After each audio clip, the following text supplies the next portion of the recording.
When my wife Julian and I married, it was actually the union of two of the oldest printing and publishing families in Australia.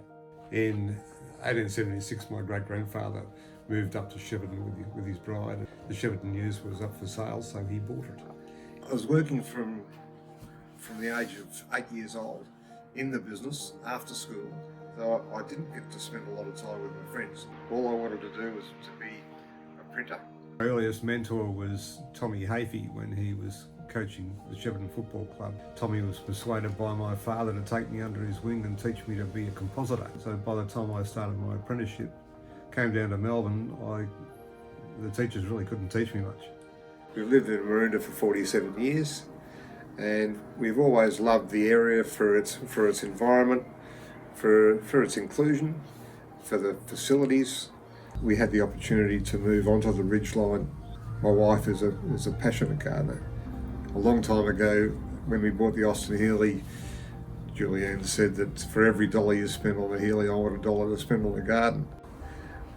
I've got a son who's a musician, has his own recording studio, a daughter, Sarah, who's in Sweden, and she works with IKEA.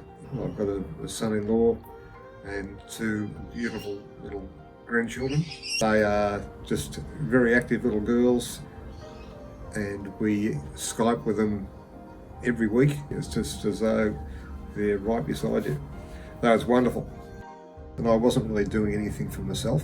So I came along to the Footman's meeting and warmly welcomed into the group. Being in the Footman, it was just a great opportunity to connect with local business people. It struck a chord with me that we've got all of these people out here who slip through the cracks, and there's no help for them.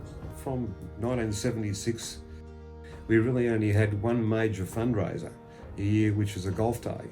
Darryl then instituted a Le Tour dinner for the Tour de France. We've always had a football finals luncheon. We now have a high tea the week after Mother's Day, and our final rendezvous at the end of the year.